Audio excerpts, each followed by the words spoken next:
దాదాపు 2 సంవత్సరాల క్రితం, 2 సంవత్సరాలు అయిందా? అయింది. దాదాపు 1.5 సంవత్సరం వేసుకోండి క్రితం అయోధ్యలో రామమందిర నిర్మాణం జరిగింది. అయోధ్యలో రామమందిర నిర్మాణం జరిగినప్పుడు మన దేశ ప్రధాని గౌరవనీయులు నరేంద్ర మోదీ గారు వెళ్ళి ప్రాణప్రతిష్ఠ అనే కార్యక్రమంలో పాల్గొన్నారు. ప్రాణప్రతిష్ఠ కార్యక్రమంలో పాల్గొన్నప్పుడు ఆ భవ్య మందిర నిర్మాణాన్ని ప్రపంచమంతా, కనీసం భారతదేశమంతా కూడా హైందవ సాంప్రదాయంలో ఉన్నవారు అనేక భక్తి శ్రద్ధలతో దాన్ని చూశారు. ఇది మనమందరికీ తెలిసిన విషయమే. అయితే ఒక విషయాన్ని మనము చదువుదాం. కొలస్సీలకు రాసిన పత్రిక 2వ అధ్యాయం. నేను ఎంతగా పోరాడుచున్నానో మీరు తెలుసుకొనగోరుచున్నాను. వారు ప్రేమయందు అతుకబడి సంపూర్ణ గ్రహింపు యొక్క సకలైశ్వర్యమును కలిగిన వారై దేవుని మర్మమయ్యున్న క్రీస్తును, అండర్లైన్ చేయండి, దేవుని మర్మమయ్యున్న క్రీస్తును స్పష్టముగా తెలుసుకున్న వారై తమ హృదయములలో ఆదరణ పొందవలనని. ఆదరణ అన్నది క్రీస్తు అనే మర్మమును తెలుసుకుంటే వస్తుంది. వారందరి కొరకు పోరాడుచున్నాను. బుద్ధి జ్ఞానముల యొక్క సర్వ సంపదలు ఆయన యందే గుప్తములై ఉన్నవి. బుద్ధి జ్ఞానములు, వాటి సర్వ సంపదలు ఆయన యందే గుప్తము అంటే దాచిపెట్టబడి అని, గుప్తములై ఉన్నాయి. ఎవడైనను చక్కని మాటల చేత మమ్మను మోసపరుచుకుంటున్నట్లు ఈ సంగతిని చెప్పుచున్నాను. నేను శరీర విషయంలో దూరముగా ఉన్నను, ఆత్మ విషయంలో మీతో కూడా ఉండి మీ యోగ్యమైన ప్రవర్తనను క్రీస్తునందలి మీ స్థిర విశ్వాసమును చూచి ఆనందించుచున్నాను. కావున మీరు ప్రభువైన క్రీస్తు యేసును అంగీకరించిన విధమున ఆయన యందు వేరు పారిన వారై ఇంటి వలె కట్టబడుచు, మీరు నేర్చుకున్న ప్రకారము విశ్వాసమందు స్థిరపడుచు. ఇంటి వలె కట్టబడుచు, ఆలయము వలె, మందిరము వలె, భవనము వలె, అండర్లైన్ చేసుకోవాలి. ఆయనను అనుసరింపక మనుష్యుల పారంపర్యాచారమును అనగా ఈ లోక సంబంధమైన మూలపాఠములను అనుసరించి మోసకరమైన నిరర్థక తత్వజ్ఞానము చేత మిమ్మును చెరపట్టుకొని పోవాడెవడైనా ఉండునేమో అని జాగ్రత్తగా ఉండండి. ఏలయనగా దేవత్వము యొక్క సర్వ పరిపూర్ణత శరీరమందు క్రీస్తునందు నివసించుచున్నది. ఈ విషయాన్ని ఈరోజు మీ ముందు ఉంచే ప్రయత్నం చేస్తాను. అయితే ప్రాణప్రతిష్ఠ అన్న విషయంలో మనం ఒకసారి గనక ఈ లోక సాంప్రదాయం, ఈ లోక మర్యాదను గనక చూస్తే, ఇది కేవలం భారతదేశానికి సంబంధించి నేను చెప్పట్లేదు. ఇది మెసొపొటేమియా నాగరికత నుంచి మొదలైంది. మెసొపొటేమియా నాగరికత సిరియనులు లేదా సిరియాక్ భాషలో చేసేటటువంటి, అలాగే జొరతుష్ట అనేటటువంటి జొరాస్ట్రియన్ మతానికి చెందినవారు, ఇలా వేరు దాన్ని ఏమంటారు, మధ్యధరా ప్రాంతము, అలాగే ఐగుప్తు ప్రాంతము, ఈ 2 ప్రాంతముల మధ్య ఉన్నటువంటి ఆనాడు అబ్రహామును పిలిచినటువంటి ప్రదేశమైన ఏది, ఏం చెప్పాను, మెసొపొటేమియా సివిలైజేషన్. ఆ ప్రాంతంలో కూడా జరిగేటటువంటి తంతు చెప్తున్నాను. ఏం చేస్తాడు అంటే, మానవుడు తన పారంపర్యాచారముల చేత చక్కగా నీరు పీల్చుకోనటువంటి, నీరు ఏమాత్రము ఇంకనటువంటి ఒక రాయిని చూస్తాడు. ఆ రాయిని శిల్పి చేతికి ఇస్తాడు. ముఖ్యంగా ఎవరు ఈ పని చేస్తారు అనంటే, ఫలానా సమస్య ఉంది, ఆ సమస్యకు తగిన దేవీ దేవతలను మనము కనుగొనాలి ఇప్పుడు అని అనుకున్నప్పుడు, వారిని పుట్టించాలి అని అనుకున్నప్పుడు, నేను వాడే పదాలను కొంచెం జాగ్రత్తగా వినండి. పుట్టించాలి అని అనుకున్నప్పుడు రాజు లేకపోతే అధికారి చేసేటటువంటి ప్రకటన, రండి అని పిలిస్తే అప్పుడు శిల్పి వచ్చి మంచి రాయి చూస్తాడు, నీరు ఇంకనటువంటి రాయి. ఇది అన్ని సివిలైజేషన్స్లో ఇలాగే జరిగింది. ఇది మన దేశంలో కూడా జరుగుతోంది. సో ఆ శిల్పిని తీసుకుని దానిని చక్కగా చాలా ఏకాగ్రతతో, చాలా అందులో తనకున్నటువంటి నిపుణతనంతటినీ కూడా ధారపోసి చక్కటి శిల్పంగా తయారు చేస్తాడు. శిల్పి చేతిలో పడిన రాయి శిల్పమవుతుంది. శిల్పమైన రాయిని తీసుకుని రావాలి. తీసుకుని వచ్చి ఆలయము అనేటటువంటి ఒక ప్రదేశం, ఆలయం అనంటే ఆ ఆలయానికి శిల్పము ఉంచి ప్రాణప్రతిష్ఠ చేయనంత వరకు అది ఆలయం కాదు, అది కేవలము ఒక భవనం అంతే. ఆ భవనములోనికి, ఆ భవనము బయట ప్రాంగణాన్ని మన భాషలో చెప్పాలి అని అంటే, వారి భాషా పదములు వాడడం వల్ల పెద్ద లాభం లేదు. మన భాషలో చెప్పాలి అని అంటే యాగభూమి అనొచ్చు, యాగం చేసేటటువంటి, లేదా హోమభూమి అనొచ్చు, హోమం చేసేటటువంటి ఒక ప్రదేశం. ఆలయానికి ఆలయ ప్రాంగణంలోనే ఉన్నటువంటి ఒక ప్రదేశం. ఆ ప్రదేశానికి తీసుకొని వస్తారు. తీసుకొని వచ్చి అక్కడ నీళ్లు నిలువ ఉన్నటువంటి చోట ఈ శిల్పాన్ని, శిల్పి చేతిలో చెక్కబడినటువంటి అందమైన ఈ ఆకారాన్ని శిలా లేకపోతే ఆధారశిలగా ఉన్నటువంటి, ఉదాహరణకు స్త్రీ అయితే పురుషుడు ఆధారశిలగా ఉంటాడు, పురుషుని యొక్క శిల్పం అయితే స్త్రీ ఆధారశిలగా ఉండే ఒక శిలను ఉంచి దానిని నీళ్ళలో ఉంచుతారు. కనీసము 3 దినాలు, అంటే వాషింగ్ అని పిలుస్తారు. చిన్నప్పుడు ఒక బాలుడు లేకపోతే ఒక బాలిక పుట్టినప్పుడు మనం ఏ విధంగా అయితే ఒక ఇంట్లో పుట్టిన వారిని నోరు కడగటం, కళ్ళు కడగటం, నోరు కడుగుతారా కడగరా? కడుగుతారు. ఎందుకు?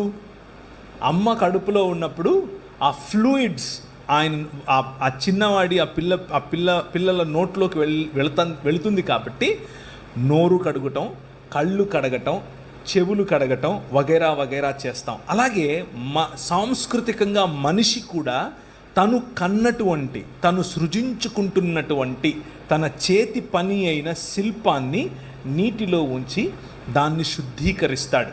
శుద్ధీకరించిన తరువాత 7 రకాలైనటువంటి అవయవ నిర్మాణం, లేకపోతే 7 రకాలైనటువంటి ఏం చెప్పాలి, శరీరములో ఉండాల్సిన అవయవములను అందులో ప్రతిష్ఠ చేస్తాడు. 7 రకాలు: చర్మము, తర్వాత చూడగలగటం, వినగలగటం, పంచేంద్రియాలు అంటారు కదా, పంచేంద్రియ ప్రతిష్ఠ అని కూడా పిలవచ్చు.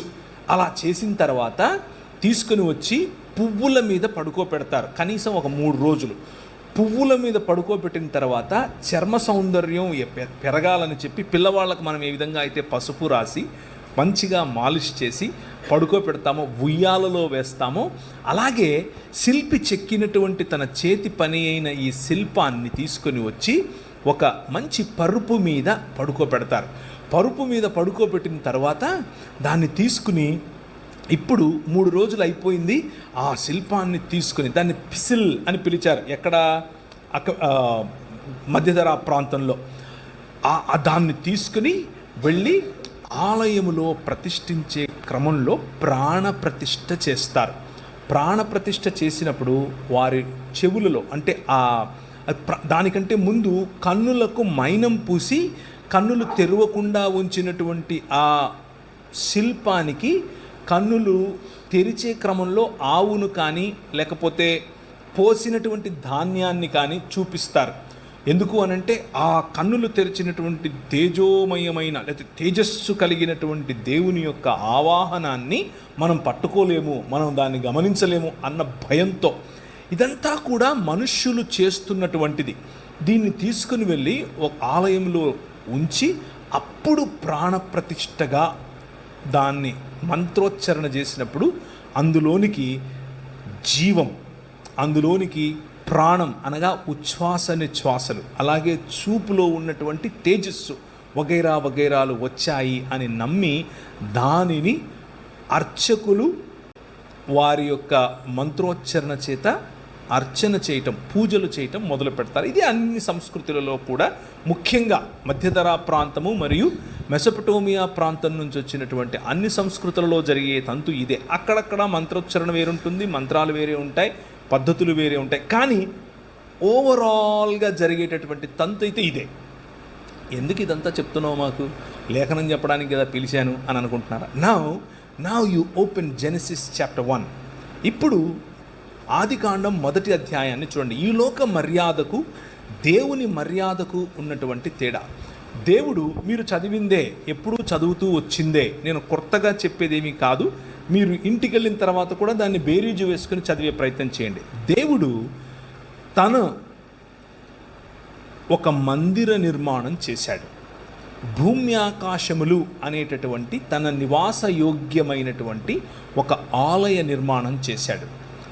6 దినములు దానికి కావలసినటువంటి లైట్స్, రాత్రికొకటి పగలుకొకటి, దాన్ని అలంకరించటానికి కావలసినటువంటి చెట్లు, నదులు, జీవము రావటానికి కావలసినటువంటి అన్ని సదుపాయాలు చేసిన తరువాత మంచిది మంచిది మంచిది అని నిర్మించినటువంటి ఈ భవనంలోనికి ఇప్పుడు తాను ప్రవేశించాలి. కానీ ఆయన ఏం చేశాడు అనంటే తన చేత్తో మట్టిని తీసుకుని మనిషిగా చేసి శుద్ధీకరించి తన జీవమును లేక జీవవాయువును ఊదాడు. ఊదినప్పుడు ప్రాణప్రతిష్ఠ జరిగింది. ప్రాణప్రతిష్ఠ జరిగినటువంటి మనిషి ఇప్పుడు దేవుని స్వరూపము మరియు దేవుని పోలిక.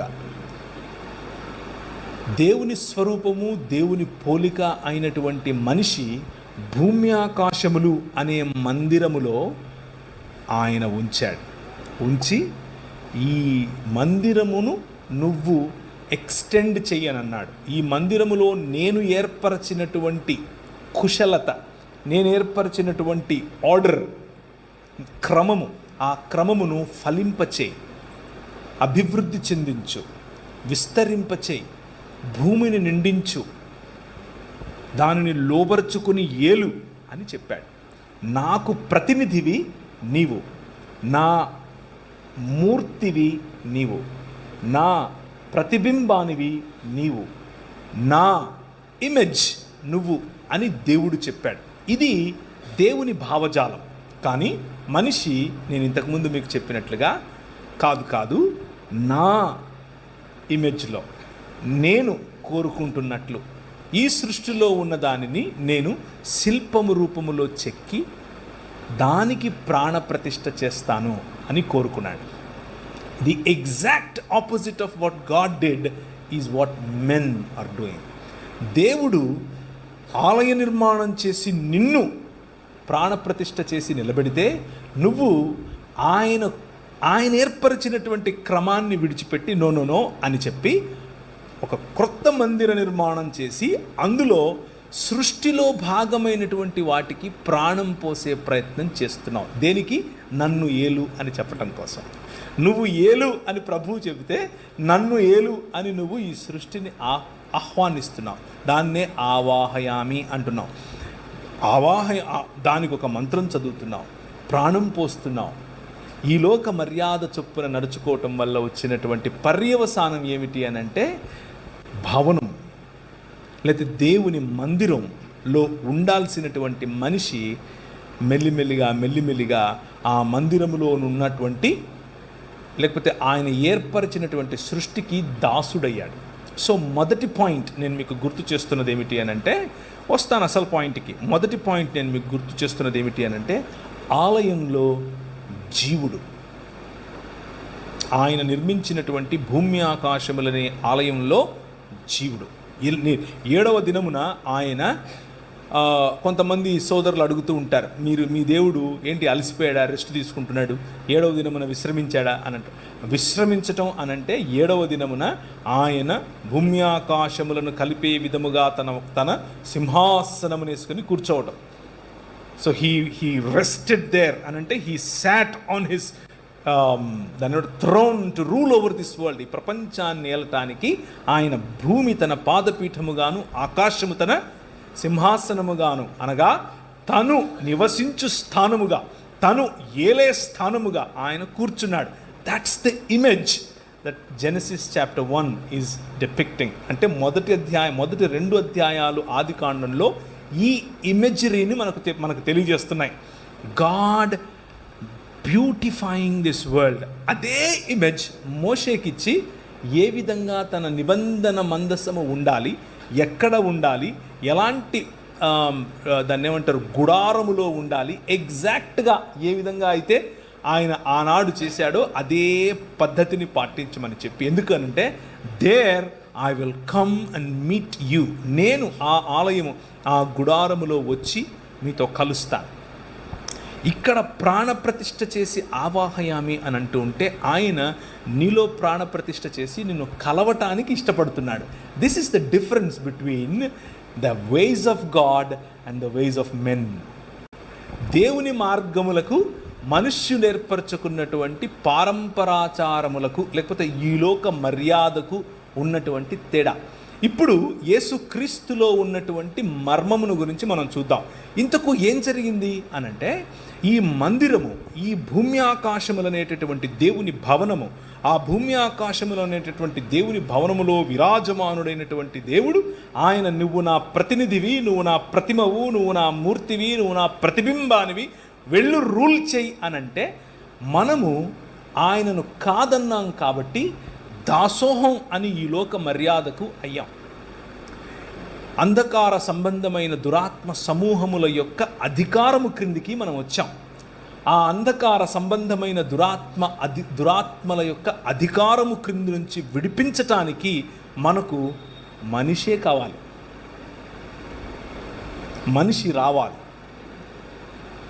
దేవుడు మాత్రమే విడిపించగలిగినటువంటి, మనిషికిచ్చినటువంటి సామర్థ్యాన్ని కోల్పోయిన మనిషి ఇప్పుడు ఎలా తనను తాను విమోచించుకోగలడు అన్నటువంటి ఆలోచనలో ఉంటే, దేవుడు మన కోసం ఒక విమోచన కార్యాన్ని తలపెట్టాడు. ఇప్పుడు ఒకసారి చూస్తారా, అదే కొలస్సీలకు రాసిన పత్రిక 14వ వచనం, ఆయన మనలను 13 నుంచి అంధకార సంబంధమైన అధికారములో నుండి విడుదల చేసి తాను ప్రేమించిన తన కుమారుని యొక్క రాజ్య నివాసులనుగా చేసెను. మొదటి పాయింట్, ఆలయంలో జీవుడు, ఆ ఆలయంలో జీవుణ్ణి తిరిగి జీవుడిగా చేయటానికి, జీవమును ఇవ్వటానికి, అంధకార సంబంధమైన దురాత్మ సమూహముల యొక్క అధికారము నుండి విడిపించటానికి ప్రభు అయిన యేసుక్రీస్తు రావలసి వచ్చింది. అది ఆ మర్మం. ఆయన యొక్క రాకడకు గల కారణము అది. ఈ లోక మర్యాదను జయించటానికి, ఈ లోక మర్యాదలో నుండి ప్రజలను విడిపించటానికి, విడిపించినటువంటి ప్రజలను తిరిగి సంపూర్ణ మనుష్యులుగా చేయటానికి ప్రభు అయిన యేసుక్రీస్తు ఈ లోకానికి వచ్చాడు. రెండవది, తోటలో శోధకుడు. ఆలయంలో జీవుడు, తోటలో శోధకుడు. తోటలో శోధకుడు ఏం చేశాడు అనంటే, దేవుని స్వరూపము, దేవుని పోలిక అయిన మనిషిని తన వశం చేసుకోవటానికి, తన మాట వినేలా చేసుకోవటానికి శోధించాడు. మనిషి శోధించబడినప్పుడు అంధకార సంబంధమైన దురాత్మ సమూహముల యొక్క మాటను దేవుని నిజమాటతో పోల్చుకున్నప్పుడు దేవుని మాట వద్దు, ఈ మాటే కావాలి అని నిర్ణయించుకున్నాడు. అలా నిర్ణయించుకున్న కారణం చేత మొత్తం మానవ సమాజం, ప్రపంచములో ఉన్న ప్రతి మానవ సమాజం దీనికి దాసోహం అయ్యింది. పుట్టిన ప్రతి బిడ్డ, పెరిగిన ప్రతి బిడ్డ దీని ఇన్ఫ్లుయెన్స్లోనికి వస్తున్నాడు. ఈ తోట, ఆయన వేసినటువంటి సుందరమైన ఈ వనం, భూమి ఆకాశములు అనే ఈ భవనం, అందులో మనం కోల్పోయినటువంటి భూమి ఇప్పుడు మనకు కనిపిస్తుంది. భూమి కోల్పోయినటువంటి మనుష్యులు సేవకులై, ఎవరికి?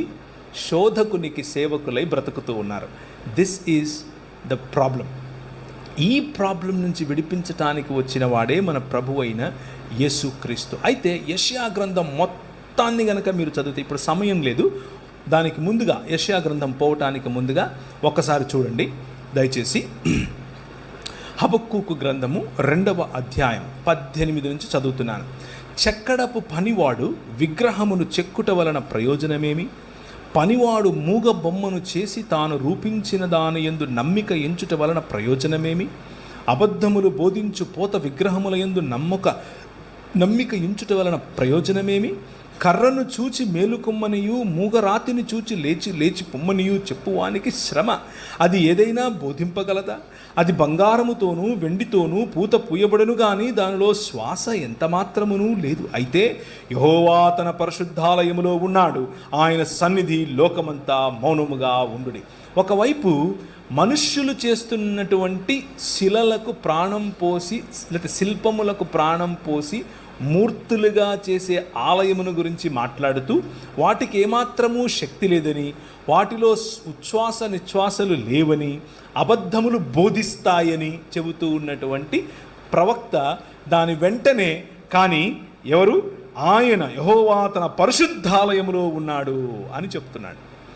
ఆయన తన పరిశుద్ధాలయములో ఉండి ఈ ప్రపంచమంతా కూడా మౌనముగా ఉండే విధముగా రాజ్యం చేస్తున్నాడు అని చెప్తున్నాడు. ఈ మర్మాన్ని అర్థం చేసుకునే ప్రయత్నం చేయాలి. Let's unpack this a little bit more. ఆ అన్ప్యాకింగ్ ఏమిటి అని అంటే, క్రీస్తు యొక్క రాకడ ఈ అంధకార సంబంధమైన దురాత్మ సమూహముల యొక్క అధికారం నుంచి విడిపించటం ఒకటైతే, రెండవదిగా శోధకుడిని అందరి ముందు నువ్వు మూగోడివి, నువ్వు చెవిటోడివి, నువ్వు చేతకానోడివి, నువ్వు నా ప్రజల మీద అధికారం లేనోడివి అని నిరూపించటం కోసం వచ్చాడు. ఆయన శిలువ రక్తము చేత ప్రజలను తన తండ్రితో సంధి చేస్తూ ఈ లోక సంబంధమైనటువంటి అధికారములన్నిటినీ శిలువ మీద బాహాటంగా వాటి యొక్క ఓటమిని ప్రదర్శించాడు. That is what Jesus is doing. యేసుక్రీస్తు చేస్తున్నది అది. భూమి ఆకాశముల యొక్క కలయిక, తిరిగి ఆలయం యొక్క నిర్మాణం, తిరిగి దేవుని సన్నిధి యొక్క నిర్మాణం, తిరిగి దేవుడు వచ్చి యథావిధిగా మనుష్యుల మధ్య నివాసము చేసేటటువంటి ఒక ప్రణాళిక. ఆ ప్రణాళిక యేసు క్రీస్తు అనేటటువంటి ఈ మర్మం. ఏలయనగా ఆకాశమందున్నవి భూమి యందున్నవి, దృశ్యమైనవి కానీ అదృశ్యమైనవి కానీ, సింహాసనములు, ప్రభుత్వములు, ప్రధానులు, అధికారులు సర్వము ఆయన యందు సృజింపబడెను. సర్వము ఆయన ద్వారా, ఆయనను బట్టి సృజింపబడెను. ఆయన అన్నింటికంటే ముందున్నవాడు, ఆయనే సమస్తమునకు ఆధారభూతుడు. ఆయన యందు సర్వ సంపూర్ణత నివసింపవలెననియు, ఆయన శిలువ రక్తము చేత సంధి చేసి ఆయన ద్వారా సమస్తమును, అంటే అవి భూలోకమందున్నవైనను పరలోకమందున్నవైనను, వాటన్నిటినీ ఆయన ద్వారా తనతో సమాధానపరచుకునవలనని తండ్రి అభీష్టమాయను. ఇది ప్రణాళిక. ప్రభు అయిన యేసు క్రీస్తులో ఉన్న మర్మం ఏమిటి అని అంటే, నేను చచ్చిపోతాను పరలోకం పోతాను కాదు, అది మతం. ప్రభు అయిన యేసు క్రీస్తులో ఉన్న మర్మం ఏమిటి అని అంటే, unity of heavens and earth, భూమి ఆకాశముల కలయిక, అధికారములన్నీ తిరిగి ఆయన చేతిలోనికి రావటం, రాజ్యములన్నీ తిరిగి ఆయన రాజ్యముగా మారటం, శోధకుడి యొక్క మూతి పళ్ళు రాలగొట్టడం. అందరూ అనుకున్నారు, ఏంటి ఊగులాడుతున్నాడు పైన, నువ్వు కాపాడుకోలేవా అని ఒకడు అంటున్నాడు, నువ్వు దిగిరా అని ఒకడు అంటున్నాడు, ఒకడేమో పక్కలో పొడిచి చచ్చిపోయాడో లేదో చూస్తున్నాడు. కానీ ఆయన అంత భయంకరమైనటువంటి శోధన, అంత భయంకరమైనటువంటి వయలెన్స్, మనిషి ఏర్పరచుకున్నటువంటి విగ్రహములు, మనిషి ఏర్పరచుకున్నటువంటి లోక మర్యాద. విగ్రహము అనంటే ఈ నేను ఉదయం మొదట్లో నేను చెప్పినట్లుగా నీరు పీల్చుకోనటువంటి రాయి, దానిని చక్కగా చెక్కినటువంటి శిల్పి, ఇది మాత్రమే కాదు. మనిషి చాలా చక్కగా ఏర్పరచుకున్నటువంటి కులం, చాలా జాగ్రత్తగా తయారు చేసుకున్నటువంటి మతం, చాలా పొదుపుతో సంపాదించుకునేటటువంటి ధనం, ఇలాంటి అనేక భావజాలాలు మనిషి పైన ఏలుతున్నాయి. ఈ భావజాలాల నుంచి విడిపించటం, మనిషిని మనిషితోనూ మనిషిని దేవునితోనూ కలపటం. ఈ క్రైస్తవ లోకంలో ఎంతమంది ఈరోజు విగ్రహారాధనలో ఉన్నారో చెబితే మీకు అసలు అర్థం కాదు. విగ్రహారాధన అని అంటే వెళ్ళి రాయి ముందో రప్ప ముందో తలంచటం కాదు, అవి బొమ్మలు. బొమ్మకు విగ్రహానికి ఉన్న తేడా ఏమిటి అని అంటే, ప్రతి విగ్రహము వెనుక ఒక భావజాలం ఉంటుంది. ఆ భావజాలం మనిషి పైన రాజ్యం చేస్తుంది. కానీ మనిషే దేవుడు ప్రాణప్రతిష్ఠ చేసినటువంటి ఆయన ప్రతిబింబం అనే భావజాలం నుంచి మనం వస్తున్నాం. ఈ భావజాలానికి ఆ భావజాలానికి పడదు. అది మనం అర్థం చేసుకోవాలి. అలా అర్థం చేసుకోకపోతే మెల్లిమెల్లిగా మనకు తెలియకనే ఈ లోక మర్యాదలోనికి జారిపోతాం. ఇది విగ్రహము కాదులే అని అనుకుంటూనే విగ్రహాన్ని మన నెత్తిన పెట్టుకుంటాం. దీన్ని తాకడమో దీన్ని చేయడమో వల్ల ఏమో కాదులే అని అనుకుంటూనే ఈ లోక మర్యాద మన పైన తాండవం చేస్తుంది. అలా తాండవం చేసినప్పుడు సాంస్కృతికంగా ఉన్నాములే అని అనుకుంటూ అటువైపు వెళుతూనే మన జీవితాలను సర్వనాశనం చేసుకుంటాం. జాగ్రత్త. తోటలో శోధకుడు చాలా శక్తివంతుడు. నీకు తెలియని రీతిగా నీ దగ్గరికి వస్తాడు. ఆలయంలో ఉన్న జీవుడు ఆయన ప్రతిబింబం, ఆయన యొక్క ప్రతిమ మరియు ఆయన యొక్క ప్రతినిధి అని దేవుడు చెబుతూ ఉంటే, తోటలో ఉన్న శోధకుడు నీ ప్రతిబింబంగా నీకు దేవుణ్ణి చేసుకో, నువ్వు ఏర్పరచుకున్నటువంటి నీ సిస్టంలో మనుషులను నువ్వు రాజ్యం చెయ్యి అని చెప్తాడు. స్త్రీ పైన పురుషుణ్ణి రాజ్యం చేయిస్తాడు, పురుషుని పైన స్త్రీని రాజ్యం చేయిస్తాడు, కులం చేత రాజ్యం చేయిస్తాడు, ధనం చేత రాజ్యం చేయిస్తాడు. ఏదో ఒక రకంగా కట్లలో కట్టి పడేయటమే వాడికి ఉన్నటువంటి శోధకుడికి, తోటలో ఉన్న శోధకుడికి ఉన్నటువంటి ప్రధాన లక్ష్యం. క్రమంలో నీకు ఇచ్చినటువంటి కొద్దిపాటి అధికారంలో పిలాతు అన్నట్లుగా, నీకు ఒక విషయం తెలుసా, నేను అనుకుంటే నిన్ను ఫ్రీ చేస్తానంటే ప్రభు ఇలా చూసి అన్నాడు, క్యా బాత్ కర్ రే జీ తుమ్, ఏం మాట్లాడుతున్నావు, నేను ఇస్తే తప్ప నీకు ఎక్కడి నుంచి వస్తుంది అధికారం? తెలిసి తెలియనటువంటి మాటలతోనే మీ దగ్గరకు వచ్చి ఏం నేర్పుతాడు అనంటే, నా దగ్గర అధికారం ఉంది, అది నేను మీకు ఇచ్చే ప్రయత్నం నేను మీకు ఇస్తాను. దాన్ని ఎలా ఇస్తాను అనంటే, మీ తోటి వాళ్ళ కట్లు విప్పడానికి కూడా మీరు మీ దగ్గర అధికారం ఉంటుంది అని చెప్తారు. కానీ రండి వారి కట్లు విప్పుదుము అని భూరాజులు ఒకరితో ఒకరు మాట్లాడుకుంటున్నారు. ఎక్కడ? 2వ కీర్తనలు 2 కదా. అన్య జనులు ఎలా అల్లరి చేయుచున్నారు, రండి వారి కట్లు విప్పుదుము అని భూరాజులు తమలో తాము మాట్లాడుకుంటున్నారు. ద సిస్టమ్స్ మ్యాన్ క్రియేటెడ్, మనుష్యుడు ఏర్పరచుకున్నటువంటి వ్యవస్థలలో మనిషి ఇరుక్కుపోయి మనుష్యులకు విమోచన ఆ మనుష్యులు ఏర్పరచుకున్నటువంటి సిస్టంలో ఉంది అని అనుకుంటున్నారు. అది ఒక విగ్రహం. మనుష్యుల విమోచన మనుష్యులు ఏర్పరచుకున్నటువంటి మెడికల్ సిస్టంలో ఉందనుకున్నారు. అది ఒక విగ్రహం. నేను రీసెంట్గా ఒక స్టడీ చేశాను. ఆ స్టడీలో దాదాపు కొన్ని బిలియన్స్ ఆఫ్ డాలర్స్ చాలా డబ్బులు ఉన్నటువంటి వాళ్ళు, ఒక 4-5 మంది, ఇంకొంచెం ఎక్కువ కూడా ఉండొచ్చు, పోసి ఆ ప్రాజెక్టును ఫండ్ చేస్తున్నారు. ఆ ప్రాజెక్ట్ ఏంటో తెలుసా? ఆ ప్రాజెక్ట్ ఏంటి అని అంటే, మనిషి మేధస్సు, మనిషి భావనలు ఈ 2 కలిపి ఒక చిప్లో, లేకపోతే ఎప్పటికీ చచ్చిపోకుండా ఉండే నీ మెదడును కాచే ప్రయత్నం చేస్తున్నారు. అది గనక కాచితే, దాన్ని గనక చనిపోకుండా చేస్తే, మిగిలిన చేతులు కూడా ఇనుముది రావచ్చు, కాళ్ళు ఇనుముది రావచ్చు, అసలు గుండె అవసరం లేదు, రక్తం అవసరం లేదు, ఏం అవసరం లేదు. Because your brain is what you are. వాటిని హ్యూమనాయిడ్స్ అని, లేకపోతే పోస్ట్ హ్యూమన్స్ అని పిలుస్తున్నారు. It is already happening. అది ఆల్రెడీ జరుగుతోంది. కొన్ని బిలియన్స్ ఆఫ్ డాలర్స్ దాంట్లో కుమ్మరిస్తున్నారు. అందరికీ ఇంకా యాక్సెసిబుల్ రాలేదు, but it is happening already. ఒక చిప్లో మీకున్న కాన్షియస్నెస్ మొత్తాన్ని కూడా ఎక్కించే ప్రయత్నం. అండ్ దిస్ సిస్టమ్, ఈ సిస్టమ్ను చూసుకుని ఆ బిలియన్స్ ఆఫ్ డాలర్స్ పోసిన వాళ్ళు అనుకుంటున్నారు, ఓ ఇక మేము ఎప్పుడు చచ్చిపోము అని అనుకుంటున్నారు. కానీ ప్రభు అంటున్నాడు, రండి వారి కట్లు విప్పుదుము అని భూరాజులు తమలో తాము మాట్లాడుకుంటూ ఉంటే, సింహాసనాసీనుడైన వాడు వారిని చూసి నవ్వుతున్నాడు, స్మైల్ కొడుతున్నాడు, ఇస్మాయిల్ అంటున్నాడు. ఏమరా మీరు ఎడబోతారు, ఏం చేస్తారు? నా కుమారుడు నేను నిన్ను కనియున్నాను, ఇదిగో నా కుమారుడు, ఆయన సియోనులో నుండి ఆయన రాజ్యమేలటానికి వచ్చాడు, ఆయన భుజముల మీద రాజ్యభారం ఉంటుంది, ఆయన ఆశ్చర్యకరుడు, ఆయన అద్భుతకరుడు, ఆయన ఆలోచనకర్త, ఆయన బలవంతుడైన దేవుడు, ఆయన నిత్యుడగు తండ్రి. ఆయన ఎలా వస్తాడో తెలుసా? సేవకుడై వస్తాడు. ఇప్పుడు 3వ మాట, ఆలయంలో జీవుడు పోయే క్రమంలో ఆ నశించిపోవటానికి గల కారణం తోటలో ఉన్న శోధకుడు. అయితే ఈ లోకములో నిజమైన మానవుడు రావాలి. లోకంలో నిజమైన మానవుడు, క్రీస్తు మర్మమును గురించి మనం మాట్లాడుకుంటూ ఉన్నప్పుడు మనం మొదటిగా దేవుడు చేసినటువంటి మనిషి దేవుని స్వరూపమందు, దేవుని పోలిక చొప్పున, తన ప్రతిబింబంగా, తన ప్రతిమగా, తన ప్రతినిధిగా ఉన్నాడు అని అనుకుంటే ఈ మనిషి దారి తప్పాడు.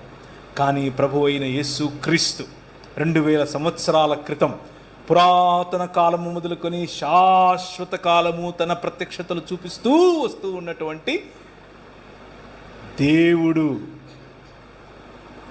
మామూలు వాడు కాదు, దేవుడు నిజమైన మనిషిగా మన మధ్యకు వచ్చాడు. నిజమైన మనిషిగా ఆ నిజమైన మనిషి ఈ లోకంలో రావాలి. ఈ లోకంలో వచ్చినటువంటి ఆ నిజమైన మనిషికి ఉన్నటువంటి ప్రధాన లక్ష్యం ఏంటో తెలుసా? మిమ్మల్ని ఇక్కడ నుంచి తీసేసి ఇంకేదో గ్రహానికి తీసుకెళ్ళటం కాదు. మిమ్మల్ని ఇక్కడ నుంచి తీసుకెళ్ళిపోయి ఇంకెక్కడో వేరే లోకంలో పెట్టడం కాదు. నో. ఆకాశములు యెహోవా వశము, భూమిని ఆయన నరులకిచ్చాడు. భూమిని ఆయన నరులకిచ్చాడు. 115వ అధ్యాయం 115వ కీర్తన 16వ వచనం ఇంటికి వెళ్ళి చదువుకోండి. సో ఇచ్చినటువంటి ఈ భూమిని, మంచిదని చెప్పినటువంటి ఈ భూమిని, నా నివాస స్థలము అని చెప్పినటువంటి ఈ భూమిని ఆయన క్రొత్తాకాశము క్రొత్త భూమిగా మరల్చటానికి, తన శరీరమందు మరణాన్ని చంపటానికి నిజమైన మానవుడిగా ప్రభువైన యేసుక్రీస్తు ఈ లోకానికి వేంచేశాడు.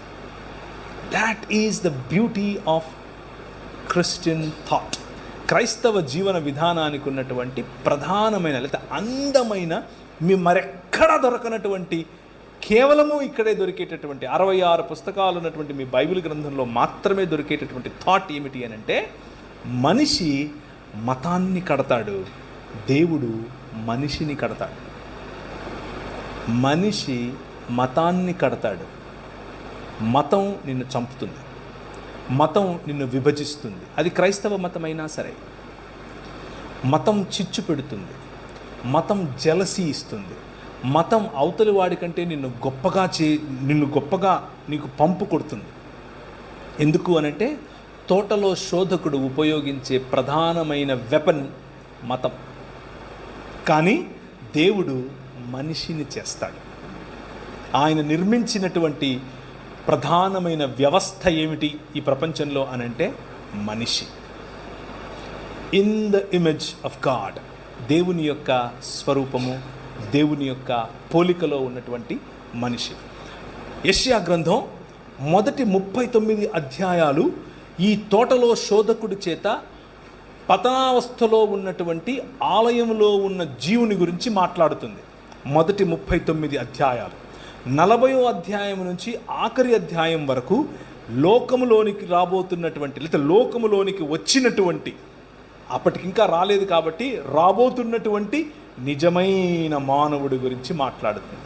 ఈ నిజమైన మానవుడు దేవుడు ఏర్పరచుకున్నటువంటి రాజ్య నిర్మాణకుడు. ఈ నిజమైన మానవుడు ఇశ్రాయేలుకు ప్రతినిధి. ఈ నిజమైన మానవుడు సర్వలోకమునకు ప్రతినిధి.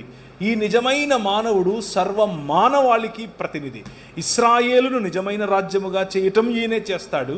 ఇశ్రాయేలుగా ఈయనే పిలువబడతాడు.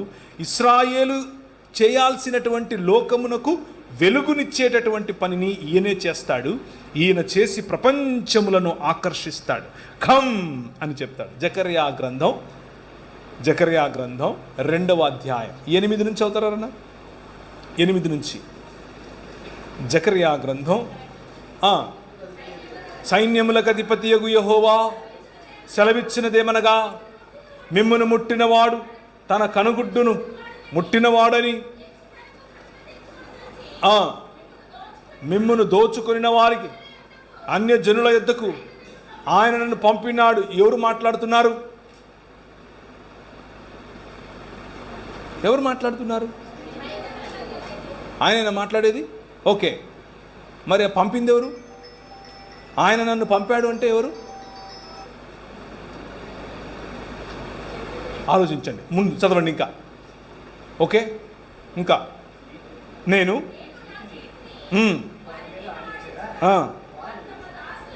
దోపుడు సొమ్ము అవుతారు. ఓకే, ఒక నిమిషం. ఎవరు చెయ్యి ఆడిస్తే ఎవరు చెయ్యి ఆడిస్తారు? Think about it. ఎవరు చెయ్యి ఆడించటం వలన వీళ్ళ అన్య జనుల, అంటే వీళ్ళు దోపుడు సొమ్ముగా మారతారు? ప్రవక్త? జకర్యానా? పోనీ జెరుబ్బాబేలా? ఇశ్రాయేలా? ఎవరు? ఇంకా చదవండి. నేను వచ్చి మీ మధ్య నివాసం చేస్తాను. ఓకే, ఎవరు మాట్లాడుతున్నారు? యెహోవా మాట్లాడుతున్నాడు. ఏమని? నేను వచ్చి మీ మధ్య నివాసం చేస్తాను. The promise of God always మొత్తం బైబిల్ గ్రంథంలో దేవుడు చేసినటువంటి ప్రధానమైన ప్రామిస్, వాగ్దానం ఏమిటి అని అంటే, I will come and dwell among you. నేను వచ్చి మీ మధ్య నివాసం చేస్తాను. మిమ్మల్ని తీసుకుని ఎక్కడికో పోతాను కాదు, నేను వచ్చి మీ మధ్య నివాసం చేస్తాను. అబ్రహాముకి ఇచ్చింది ఇదే, నోవహుకు చెప్పింది ఇదే, ఇశ్రాయేలుకు చెప్పింది ఇదే, మోషేకి చెప్పింది ఇదే, ప్రవక్తలకు చెప్పింది ఇదే, ప్రభు అయిన యేసు క్రీస్తులో జరిగింది ఇదే. కంటిన్యూ.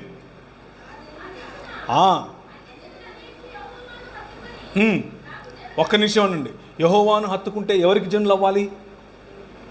యెహోవాకే జనులు అవ్వాలి. మధ్యలో ఈయనెవరు?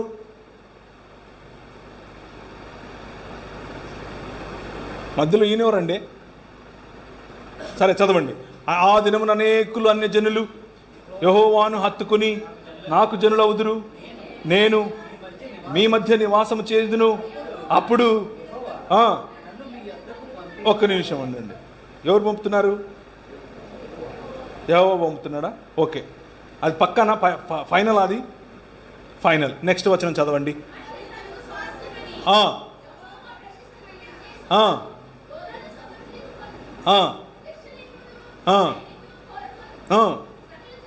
సకల జనులారా, ఒక్క నిమిషం ఆగండి ఆగండి ఆగండి. ఎవరు వస్తున్నారు? ఇంతకుముందు పంపింది ఎవరు? యెహోవా పంపాడు.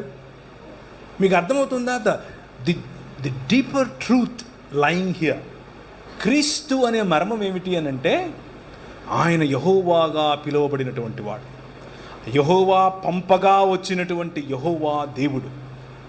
యెహోవా పంపగా వచ్చినటువంటి తన పరిశుద్ధాలయమును విడిచి భూమి ఆకాశములు అనేటటువంటి ఆయన చేసినటువంటి మందిరములో తన నివాసమును ఏర్పరచుకోవటానికి వచ్చేటటువంటి సకల జనులారా సంతోషించండి, ఉల్లసించండి, ఇశ్రాయేలు నీ భాగ్యం ఎంత గొప్పది అని చెప్పటానికి ఆది యందు వాక్యముగా, ఆది యందు వాక్యమై, ఆది యందు దేవుడై, దేవుని వద్ద ఉన్నటువంటి వాక్యము కృపాసత్య సంపూర్ణుడిగా మన మధ్య ఏమేసింది?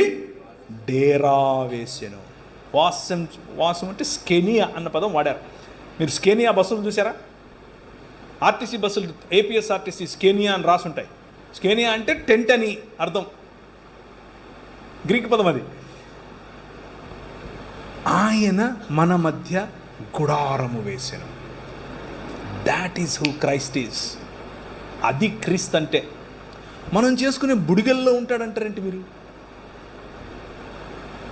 రాయి తీసుకొని వచ్చి ఇది దేవుడు అంటారేంటి మీరు? నీళ్ళల్లో పెట్టి కడుగుతారు పిల్లోడిని పుట్టినట్టు. ఆయన మిమ్మల్ని శుద్ధి చేశాడు.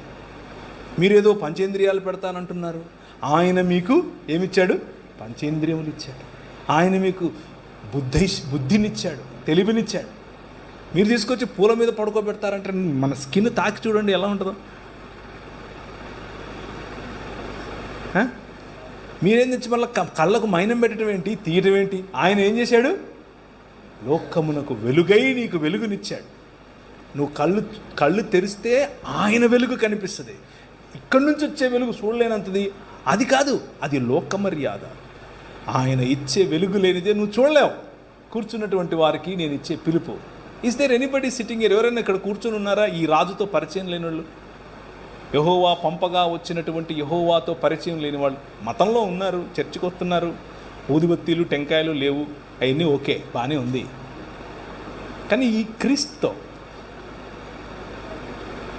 దేవుని యొక్క బుద్ధి జ్ఞానముల సకలైశ్వర్యములు ఇమిడి ఉన్నటువంటి దేవత్వము యొక్క సర్వ సంపూర్ణత శరీరమందు నివసిస్తున్నటువంటి క్రీస్తు, the image of God, the true image of God, నిజమైన దేవుని యొక్క నిజమైన ప్రతిబింబం, నిజమైన ప్రతినిధి, నిజమైన ప్రతిమ. నిన్ను అలాగే చేశాడు. నువ్వేమన్నావు? ఊరుకో, నాకు ఇది కావాలన్నావు, పోయావు. కానీ ఇంకొక ఆయన వచ్చాడు, నిజమైన ప్రతినిధి, నిజమైన మనిషి. క్రైస్తవం అనేది ఎక్కడికో ఏదేదో చేసేది కాదు. క్రైస్తవం అనేది మనిషిని నిజమైన మనిషిగా మార్చే మార్గం. అందుకే క్రీస్తు వచ్చాడు. That is the beauty of Christianity. క్రైస్తవం యొక్క ప్రధాన లక్ష్యం ఏమిటి అని అంటే, to bring humans back to their original self. పాపము అన్న పదానికి నిర్వచనం ఏమిటి అని అంటే హమర్తీయ అన్న పదం వాడారు గ్రీకులో. హమర్తీయ అని అంటే మిస్సింగ్ ద మార్క్, గురి కోల్పోవటం. దీని గురేంటి? నేను మాట్లాడితే దాని గురేంటి? దీని శబ్దాన్ని పట్టుకొని మీకు వినిపించేది. దీని గురేంటి? నన్ను చూపించటం, అంటే నన్ను రికార్డ్ చేయటం. దీని గురేంటి? అది చూసేదాన్ని దీనిలో కనిపించాలి. మనిషి గురేంటి? మనిషిగా బతకాలి, మనిషిగా బతకాలి. ఆయన రంగరించి పోసిన మైక్గా ఉండాలి. నా ఉద్దేశం అది. కెమెరాగా ఉండాలి. నేను మైక్ పని చేస్తానంటే కుదరదు. మనిషి చేసింది అదే. మనిషి నువ్వు మనిషిగా ఉండరా అంటే లేదు నేను పశువును అవుతాను అన్నాడు. ఎలుగుబంటిని తీసుకొచ్చి దేవుడు అన్నాడు. ఏనుగు నా దేవుడు అంటాడు. తొండ మీద వచ్చి కూర్చొని పాటలు పాడతాడు. పులిని చూసి దేవుడు అంటాడు. సాటి మనిషిని చూసి దేవుడు అంటాడు. అరే నువ్వు మనిషిరా బాబు అని అంటే లేదు నేను దేవుడిని అవుతానంటాడు. అటు దేవుడు కాలేదు, ఇటు మనిషి కాలేకపోయాడు. అదే సమస్య. దాన్నే పాపం అంటారు. Very simple. Bible talks about sociological issues like, అంటే సమాజానికి సంబంధించినటువంటి కోణాన్ని మీ ముందుకు తీసుకొస్తున్నాను. మనిషి ఆ విధంగా బ్రతకలేకపోయాడు కాబట్టే మనుష్యత్వం కోల్పోయాడు. దేవుడిచ్చినటువంటి మహిమను కోల్పోవటం అని అంటే చావు తెచ్చుకోవటం, చచ్చిపోవటం. ఈ సృష్టిని ఏలాల్సినటువంటి వాడు సృష్టిలో ఉన్నటువంటి లాస్, సృష్టిలో ఉన్నటువంటి ఈ సృష్టిలో ఆయన ఏర్పరిచినటువంటి నియమాలకు బానిసయ్యాడు మనిషి. కానీ నీటి మీద నడిచేవాడు, అలలపైన నడచిన ఈ లాస్ పనిచేయవు ఈ నిజమైన మనిషి పైన. He walks on the water. యాక్చువల్గా మనము తిరిగి ఆయన మహిమలోనికి ప్రవేశించినప్పుడు గొళ్ళెం పెడితే లోపలికి వచ్చేస్తాడు ఆయన. వచ్చాడా లేదా సార్? తిరిగి లేచినప్పుడు when you kill the death, నువ్వు ఈ మరణాన్ని చంపి బయటకు వచ్చినప్పుడు ఈ లాస్ నీ మీద పనిచేయవు. You gonna have a different body ఈ శరీరం ఉంటుంది. నువ్వు నన్ను గుర్తుపడతావు. ఈ బట్టలు వేసుకుని మా దగ్గరికి వచ్చాడు, మా ఊరికి ప్రవీణ్ విడిపోయాడు, గుర్తుపడతావు నన్ను. నేను నిన్ను చూస్తాను, వాళ్ళ బాగున్నావా, నన్ను చూశాను. We will see each other, we will know each other. You can touch me, I can touch you.